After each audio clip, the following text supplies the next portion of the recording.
Alright, we're going to get rid of all of that except for Jaxi.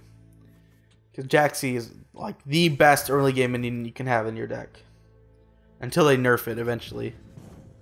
That's the kind of card that should be class-based, not neutral. It's also kind of another thing. I think they're making neutral cards a little bit too powerful. And class cards not powerful enough. Well, maybe not powerful enough. But neutral cards should just be cards that you fill in with like more utility based, or just filling in a gap with the class's deck. So like the 2 attack 15 defense provoke dude, that's something you wouldn't usually use, but it's, you know, it's utility based, it's unique. Or other things like Megazord, so every class can play that cheesy, you know, gimmick deck. Or the simple 3/2 rush, the 2/2 silence. Just these more utility based cards is how the neutral cards should work. So I'm not a big fan of these like Keeper of the Veil and Jaxi and stuff like that. It's very much like a Dr. Boom situation. So she is not off to a good start at all. I'm going to move that Jaxi up, of course, so I can take the Mana Crystal. Which actually is not mana. Okay, it is mana efficient. I thought I had 6 mana. So I get to play my Mercenary. Let's see if I can see what the name is exactly. Second Son. Oh, okay. I wonder... I've been saying that wrong all day. That's not good. So it's Second Son. I thought it was called the Second Son Mercenary or something like that. There must be something else. But whatever.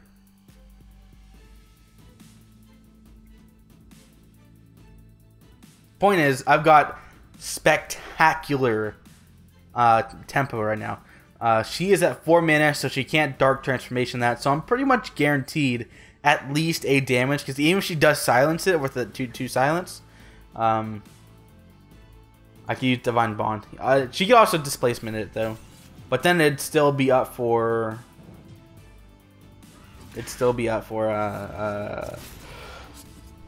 I can still use the Zeal mechanic as needed. So I'm thinking about having cast nice spells. I had not.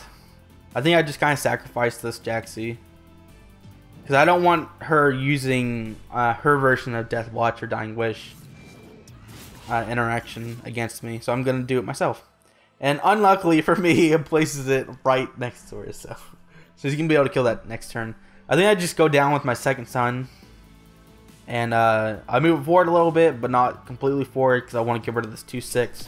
It's only 2 health, and I get rid of the pretty beefiness of it. So I don't really have much of an option. I go ahead and get rid of that, since I think that's fine. Getting rid of Divine Bond. When the other cards in my hand were so good. Twilight Sorcerer is going to be great, so I can get another Holy Immolation. Windblade Adept is great, of course. And then there was something else I forget. Maybe it was the. But yeah, that was the best option there, I think. Even though Divine Bond, you really want that to stick around as long as possible, since it's so powerful.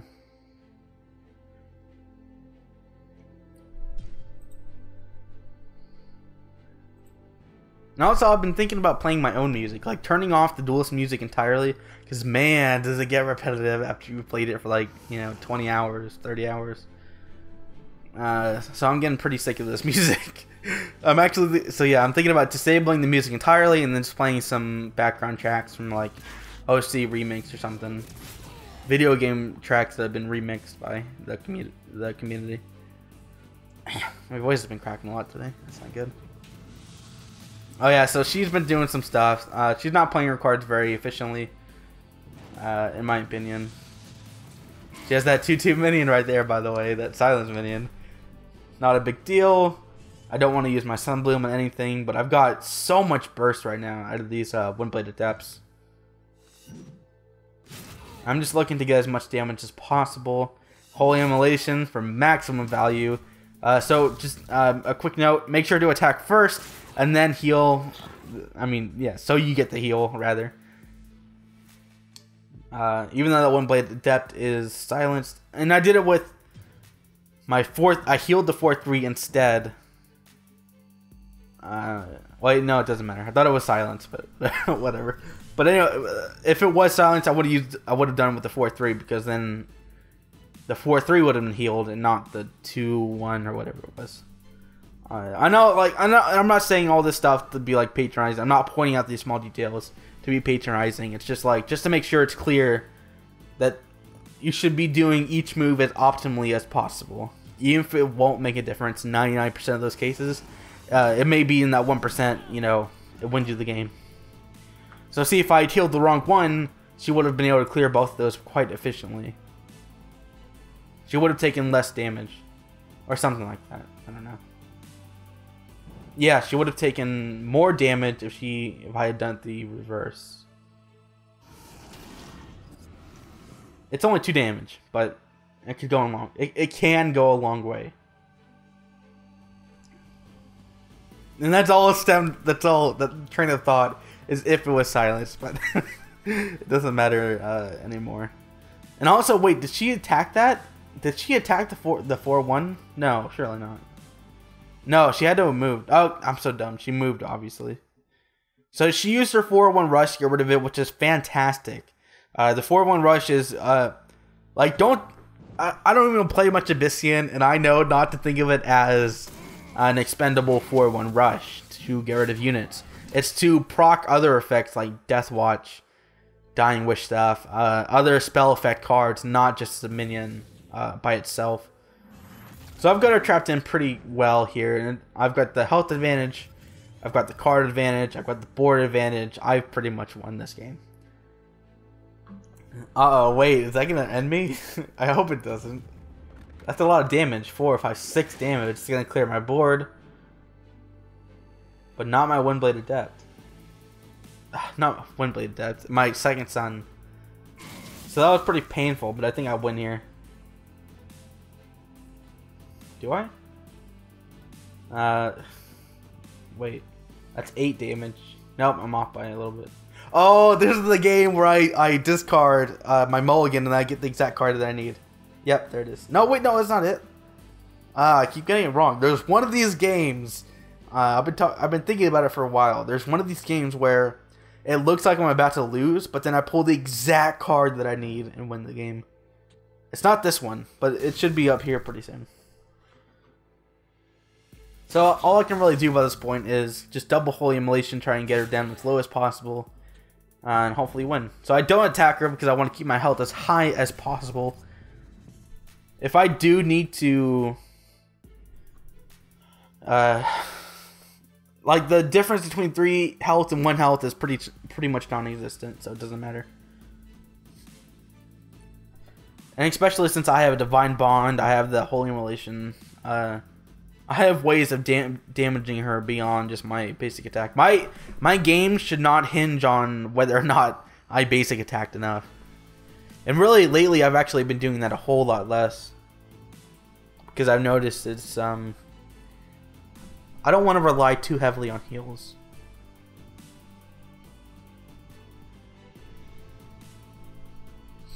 So it looks like she's trying to think of anything she can do to get out of this situation.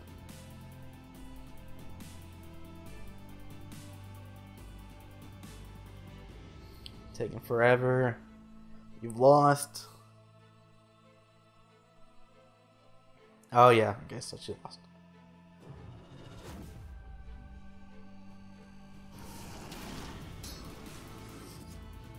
It could have been bad if she used another one of those Shadow Creep cards. That would have been 6, 7, 8. And then she attacks. But it would have been enough anyway. So I win. First Songhai in quite a while, I think. So we absolutely want to get rid of... Wow, I got rid of all 3 of those. I wanted a 2-drop bad, man. And there we go. I got the gold mine of 2-drops. So I think I'll play the Azurite line first. And I place it... Oh. I placed it in the middle. So this is before... This is kind of like a half and half of... I've only recently really started to place it on the bottom or top square. So I can walk over the Mana Crystal instead of whatever the reverse. But also because it's Azurite line, it doesn't matter. I can go to either one. So by putting it in the middle, I keep myself flexible. Because that's what the Azurite line is for.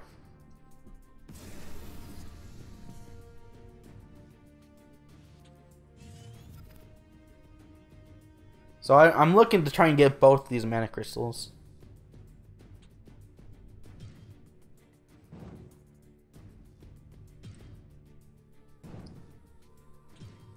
Huh. That seems like a mistake. Oh, okay. I got my provoke, dude. So I'm giving up this turn's mana crystal so I can provoke and stop him while clearing his board. So yeah, I agree with that. I agree with that. The other option would have been to put a Windblade Adept on the top and bottom mana crystal, making sure he can't get to it. But then he'd still have his board. Well, maybe he wouldn't. He'd still have one, I think. So he used his turn just to clear my one minion, and he takes damage. So that's pretty great for me. Also, he uses his valuable rush card. Excuse me. So I'm gonna go ahead and take one of these mana crystals, and instead of just placing it right on top of that mana crystal and taking it away, I find that it's more valuable to provoke him so he can't move.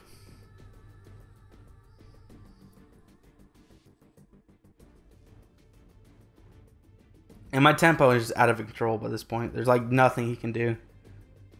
I don't think, does Songhai have any insta kills?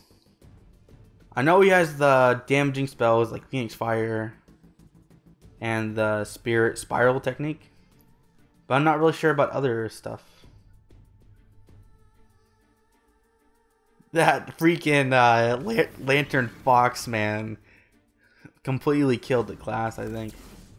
So now he's like spells on high, which is so garbage.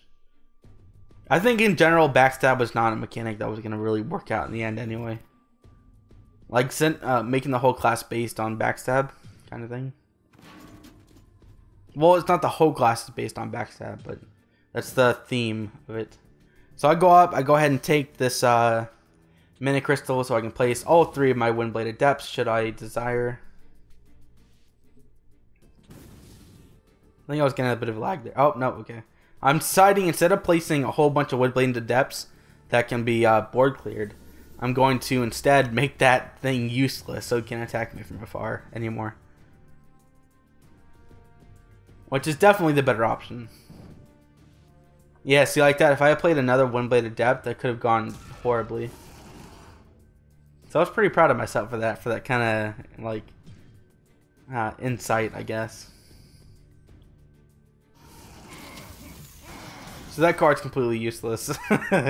You can't do anything with that. And of course, it's an easy clear, and I think I probably keep her the Veil. And I make sure to target it right next to me because I know it's gonna be, I know it's gonna be a Windblade Adept, and I want to keep that Zeal mechanic going. It could have been Azurite Lion, but it doesn't hurt to be a little bit safe. And also, I'm kind of forcing him into this corner and limiting his options. And I still have that backup Ironcliff Guardian, even if he does clear the 2 minions right in his face. And then the next turn, I've got my Zerix General, so it's pretty much game over. So like I was talking about in a previous video, it's the win condition, right? This deck has a very clear win condition of you want to get board control early with the Windblade Adepts, with the Silverguard Knights. The Jaxies is just to have a turn 2 and turn 3 play to kind of combo off those mana crystals or whatever. Just to flood the board a little bit. I keep saying board. I don't even know what he's gonna do with this. My voice cracked there again, man. Probably pretty much done for the day. I think it's because my throat's dry. What was I talking about before? I completely forget. So he's doing the Songhai thing of trying to burst me down as fast as possible. I'm thinking he's trying to spiral. God, another voice crack. I'm pretty sure he's trying to spiral technique me.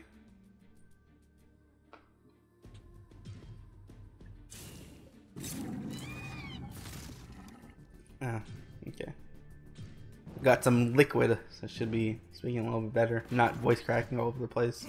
Sound like a 12-year-old girl. So, in hindsight, I actually... Oh, okay, I'm going to play the Grandmasters here. What have I been calling the Zerix General? I don't even know where I got that from. Oh, God. He's a War Master. And that's the win. Even if he did spiral technique me, I still had the War Master back up.